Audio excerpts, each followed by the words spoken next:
So you think living in a motorhome full time would be fun, right? Traveling 24/7, living in nature, visiting the mountains, the beaches, all from the comfort of your home on wheels. It is fun, but there are pros and cons to living in a motorhome, which is what I'm sharing in this video. So you'll know exactly what to expect before diving into motorhome life. And if you want to RV like a pro, be sure to subscribe to my channel and hit that bell icon so you're notified each and every time I publish a new video. If we haven't officially met, I'm Blogging Brandy from RVersity, a university for RVers. Over the past 5 years, I've lived in a travel trailer, experienced the van life, and had no idea what I was getting into when I upgraded to my Class A motorhome that I'm in now. But as cool as it may seem, there are pros and cons to motorhome living. And for the record, my RV is a 2018 Thor Outlaw 37 RB Class A toy hauler. So when I'm talking about motorhomes, I'm talking about those big old buses. Class A's is what we call them in the RV world. Let's talk about the pros of living in a motorhome. First, there's luxury and comfort.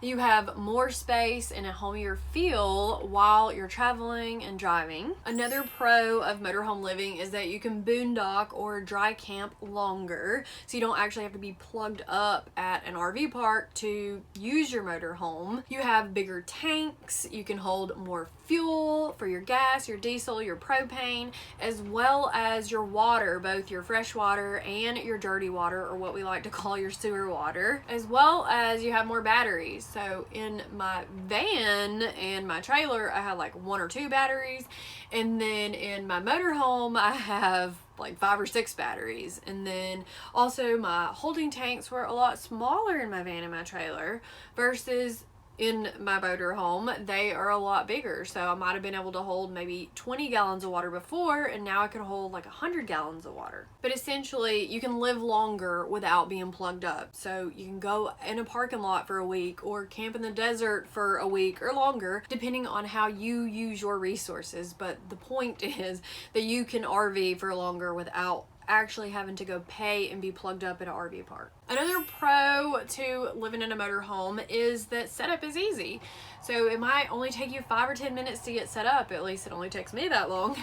Whereas my travel trailer took me a lot longer to set up. So I would probably spend 30 minutes to an hour getting set up when I got to an RV park. Now it's a breeze, and whether you're a girl or you're RVing alone, it's something that you can do by yourself. Which brings me to a great question. What is your biggest fantasy or fear about living in a motorhome? Comment below. I can't wait to read them. So let's talk about the negative side of RV life, or the cons of motorhome living. So the first con is parking. The bigger your rig, the harder it is to sneak around and boondock or even find places to stay in your RV. As someone once told me, the RV parks aren't getting bigger, the RVs are. The second con of living in a motorhome, or the downside, is fuel, paying for fuel.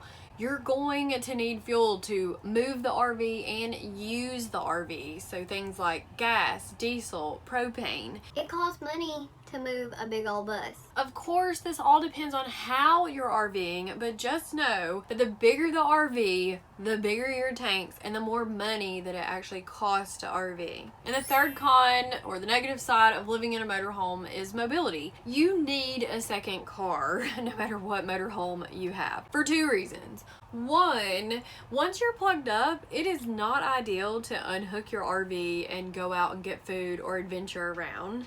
And the second reason is because your RV can't go everywhere that a typical car or truck can, like drive-throughs or even parking some places. So for me, I have my smart car and I take that with me or put it inside my garage.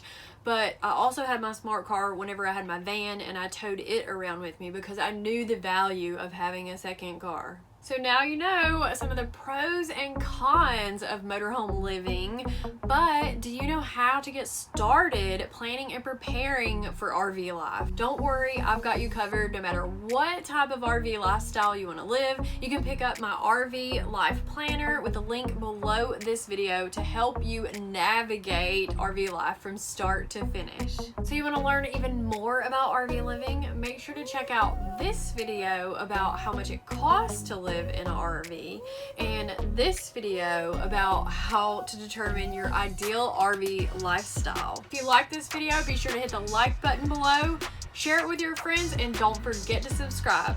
Thanks for watching, and I'll see you in the next video.